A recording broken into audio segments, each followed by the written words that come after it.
Dovchani sevmaganlar bormikan? Dovchadan 2 xil ko'ngilochar salat tayyorlaymiz. Dovcha, olma, aysberg, bodring, suzma, qurt, oddiy mahsulotlar bilan noodatiy originalniy salatlar tayyorlaymiz. Bu salatlarni bemalol o'zbek milliy salatlar qatoriga qo'shib qo'ysak bo'ladi. Bodring, rediska, dovchani parrak shaklida to'g'rab olib, ko'katlarni maydalab, birozgina tuz qo'shib, suyuqroq suzma bilan zapravka qilamiz.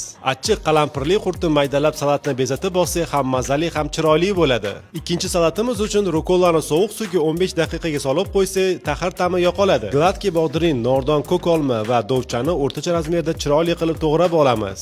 Aysbergni ishlatishdan avval sovuq suvda yaxshilab chayib, sochiq yoki salfetkalarga taxlab qo'yib quritib, ana undan so'ng ishlatsak, salat suvli bo'lib qolmaydi. Aysberg va lollo rossoni qo'limiz bilan maydalab, to'g'ralgan mahsulotlarni qo'shib, tabga ko'ra birozgina tuz qo'shib va yarimta limon suvini siqib, bir qoshiq zaytun yog'i qo'shib, yaxshilab aralashtirib olamiz. Qurtlarni maydalab bezatib olsak, ishtaha ochar original salatimiz tayyor.